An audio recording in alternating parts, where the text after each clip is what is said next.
Voltamos e estamos recebendo aqui a Coronel Cláudia Romualdo, que é coronel hoje da reserva da Polícia Militar, mas tem uma experiência muito grande no policiamento, porque foi a primeira mulher que chegou ao coronelato da Polícia Militar e comandou verdadeiramente funções operacionais. Então, Coronel Cláudia, prazer receber a senhora aqui.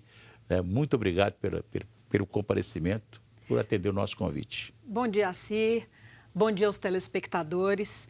Eu fico extremamente agradecida pelo convite e, de alguma forma, poder colaborar com esse tema, que é um tema que interessa todas as pessoas. A Patrícia também está conosco nessa entrevista. Muito bom dia, obrigada por ter aceito o nosso convite. Um prazer te receber.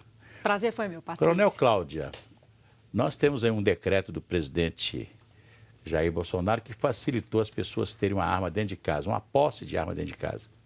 Principalmente aqueles sitiantes, fazendeiros, né, que reclamam muito que não podem ter arma dentro de casa, etc. Tal. E o bandido já sabe que o fulano ali não pode ter arma, tal, eu vou lá. E acontece também com as pessoas que não podiam ter arma dentro de casa. A gente sabe que é uma faca de dois gumes, né? Se você arma a população, você também pode estar ajudando a ter mais armas em circulação, né? Nesse país nosso que precisa muito de segurança pública. E aí, como é que a senhora acha que as autoridades policiais, a senhora que tem uma experiência muito grande, vê isso, nas pessoas terem arma em casa? Bom, cabe alguns esclarecimentos, né? O primeiro deles é que, na verdade, em 2005, foi feito um referendo, né? E todos nós fomos votar pela possibilidade de termos a posse da arma. E a maioria da população escolheu isso. No entanto, veio um estatuto do desarmamento que foi contrário ao que a população escolheu. O que o presidente Jair Bolsonaro fez agora foi decretar a possibilidade da posse da arma, que é diferente do porte da arma. Uhum. A posse da arma é a possibilidade que você tem de adquiri-la mediante uma série de requisitos e, se você quiser, para você ter em casa para defender a si e a sua família. Diferentemente do porte, que é a pessoa colocar a arma na cintura e sair para a rua. Não é isso que o decreto fala. Então, na verdade, ali... apenas dentro de casa, Dentro de casa, É bom e seguindo uma série de requisitos que o decreto prevê. Então, se você cumprir com aqueles requisitos e tendo desejo de adquirir uma arma para tê-la em casa, ok. Você tem agora a possibilidade de fazê-lo. Evidentemente que a arma de fogo não é a arma que mata. O que mata é quem manuseia. É o ser humano. É o ser humano. Então, mata-se com foice, mata-se com tesoura, mata-se até carro, com violão no trânsito, na cabeça. No trânsito. O carro mata no trânsito se você conduzi-lo mal. Então, na verdade, tem muita mistificação, né, em torno do cidadão poder ter a sua arma de fogo. Hoje, qualquer um sabe que pode entrar na casa de quem ele queira, que lá dentro não pode ter uma arma. A partir agora do decreto, isso muda. Então, a questão eu vou entrar naquela casa, mas se lá tiver arma? Aí, você vai pensar duas vezes antes de entrar, né? E eu já tive oportunidade, durante o meu trabalho, de atender ocorrências assim, terríveis, em que os bandidos entraram na casa do cidadão não satisfeitos de roubar-lhe o patrimônio, estupraram a sua filha na sua frente. Pensa. E no caso, se tivesse uma arma, não seria isso tudo, né? A gente não sabe, Patrícia? Porque a questão é a seguinte, a reação a uma situação como essa, ela não é uma reação fácil, né? Por exemplo, se você tem a sua arma condicionada em casa, né? A arma está num lugar, a munição está em outro lugar, e às vezes as pessoas fazem isso por precaução, né? Principalmente quem tem criança e adolescente em casa, né? Numa situação de perigo, ela vai ter que se lembrar onde está a arma, onde está a munição, e fazer o processo do municiamento daquela arma para colocá-la em condição de ser usada. Em alguns segundos, por exemplo. Então isso leva uma fração de segundos. E pensa, você está sob um estresse, porque você ouviu um barulho e você tem certeza que alguém pulou o muro da sua casa. Então, é uma série de situações que o cidadão tem que pensar muito e fazer a sua escolha, né? Aliás, a nossa vida ela é feita de escolhas. Feita de escolhas. Coronel Cláudia, e como a senhora viu aí essa esse anteprojeto, que ainda é um anteprojeto, que está em discussão com a sociedade, ele não foi apresentado oficialmente ainda ao Congresso, como aqui está aqui um anteprojeto, vocês discutem, ele está conversando com as pessoas, o nosso ministro Sérgio Moro, que quer mudar um pouco as leis. Eu fico me lembrando aqui, quando a senhora foi comandante do policiamento da capital, eu lembro que um dia o governador Antônio Anastasia disse o seguinte: nós estamos enxugando gelo, porque a nossa polícia militar prende e a justiça solta. E aí agora? De fato, nós ainda enfrentamos esse tipo de situação, porque a legislação, como ela está, ela em alguns casos facilita que o infrator da lei, né, seja beneficiado com a soltura, e o magistrado não tem escolha. Ou ele decreta, né, e manda soltar, ou ele próprio comete um crime, que é de abuso de autoridade. O projeto de lei do ministro Sérgio Moro, que é o ministro da Justiça e Segurança Pública, eu vejo como um bom projeto. E o que eu vejo de mais interessante é a intenção do ministro Sérgio Moro de debater sobre o que consta do projeto. Ele já fez essa apresentação para a imprensa, ele fez uma reunião com todos os governadores de estado para dizer qual que é a pretensão da lei, e essa lei, ela muda uma série de outras legislações penais. Muda o Código Penal em alguns aspectos, Código de Processo Penal, Código Eleitoral, a lei antidrogas. Então, ele mexe em vários dispositivos, né?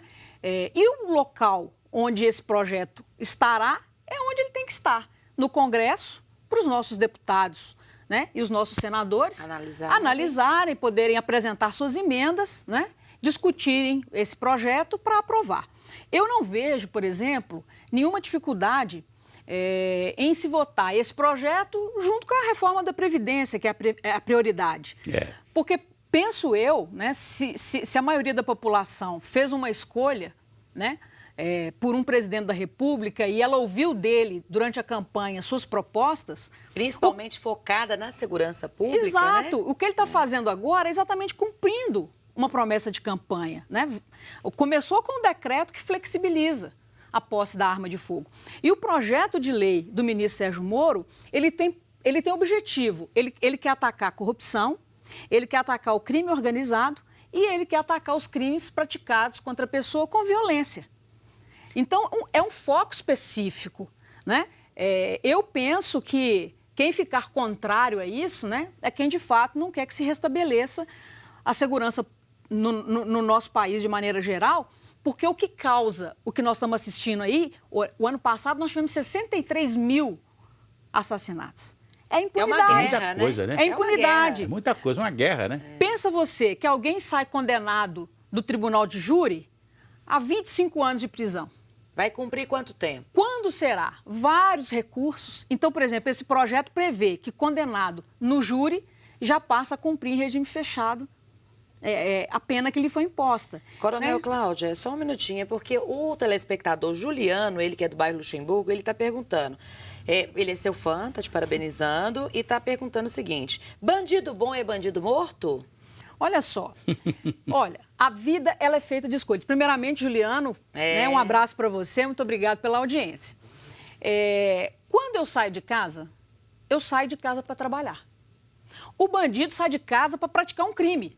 Então, ele está escolhendo uma vítima para ele. Então, fica muito claro, né, a intenção que ele tem. Se a polícia militar chega, ele tem uma opção só. Levanta as mãos, né? Não reaja, porque aí você será preso, conduzido à delegacia para responder pelo seu crime. Se tentar reagir, vai encontrar uma reação tal qual por parte dos policiais militares da nossa Polícia Militar de Minas Gerais, que são extremamente preparados para lidar com uma situação como essa. Tem aqui a participação também da Karina Cirantão. Karina, do bairro Floresta, está parabenizando seu programa. E ela está perguntando para a Coronel Cláudia. Ela é casada com um policial e ela está aqui denunciando as péssimas condições de trabalho. E diz ela que o marido dela falou que quando a senhora era comandante da capital, nunca foi tão bem assim direcionado os policiais. E ela quer saber como melhorar as condições dos policiais militares. Olha só, na Polícia Militar nós trabalhamos com uma perspectiva de que assim, é como se fosse uma corrida de revezamento. Alguém estava antes de mim, fez um trabalho, me entregou o bastão, eu fiz a minha parte, passei para o próximo, né? Que vai pegar dali e vai continuar, né? Então, há uma estratégia de atuação. A nossa Polícia Militar, ela é muito preparada e, sinceramente, Patrícia, o que eu realmente desejo é que o nosso governador eleito, Romeu Zema, tenha a sensibilidade, né, para olhar para essa classe trabalhadora do Estado que tem os profissionais que atuam na segurança, os profissionais da saúde, os profissionais da educação, que precisam ser valorizados. Eu sempre gosto de lembrar as pessoas, você imagina 853 municípios. Isso. Então você imagina ter polícia em todos os 853 municípios. E temos. Né? Então imagina quanto custa isso, ter um quartel de batalhão, ter um pelotão numa cidade, ter um pequeno pelotão na cidade, uma companhia, igual muitas cidades têm. Então, tudo isso custa dinheiro. E nós estamos vivendo, o Estado está vivendo uma situação calamitosa de dificuldades financeiras. Talvez seja essa a diferença entre a administração da Coronel Cláudia, né, quando ela esteve à frente do policiamento da capital, e hoje, os responsáveis hoje, porque estão encontrando uma dificuldade, um Estado com mais dificuldade. Assir, mas assim, nós somos talhados e treinados para atuar com o recurso que temos. Então, eu preciso fazer o melhor que eu posso com os recursos que eu tenho, até que eu tenha mais recursos e possa fazer melhor ainda. Né? E o que é muito interessante é que, apesar do nosso estado ser dessa distribuição com tantos municípios, em boa parte deles, né, nós temos os convênios com as prefeituras municipais. Né? Elas que colocam os a gasolina, prefeitos, depende do que está previsto no convênio, né? Mas os prefeitos precisam ter a sensibilidade, né, para procurar a Polícia Militar e vice-versa, para conversarem e estabelecerem um convênio, né, para que haja uma parceria no trabalho.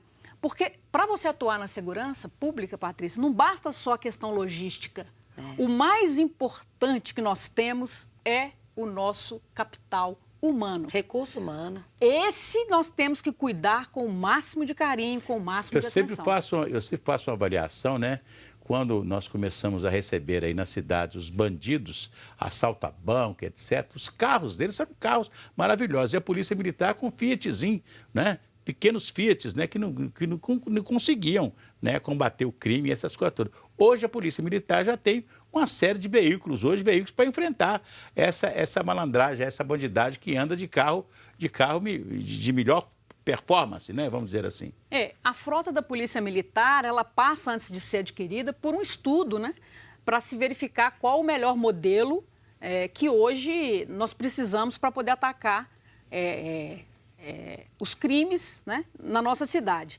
Lembrando que nós temos parte da cidade que são morros, né? Então nós temos que ter veículos potentes com capacidade de subir um morro e com a rapidez necessária para acudir aquele que necessita da nossa presença de forma rápida.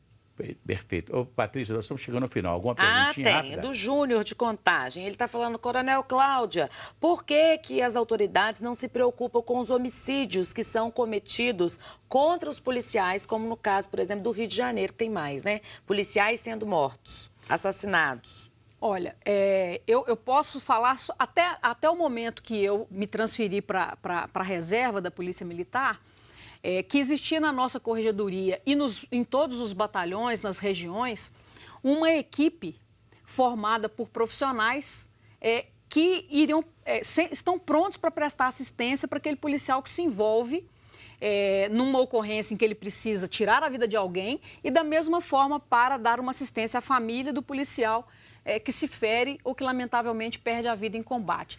E eu friso, o importante é valorizar o capital humano que nós temos. Pois é, minha gente. Final de programa. A conversa com a Coronel Cláudia delícia, né? É tão que boa delícia. porque ela responde assim em cima da...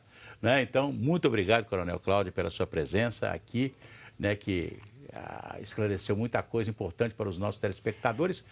Patrícia, muito obrigado. Sim, por nada. Só para finalizar, o Afonso aqui do Centro falou que queria ser preso pela Coronel Cláudia, que aí o crime compensa. Eu agradeço muito, Assi. Estou à disposição quando tiver algum outro Obrigada. tema para a gente poder discutir. Obrigada. Alô, um abraço para vocês, uma boa tarde e a gente volta amanhã. Até lá. Boa tarde, até amanhã.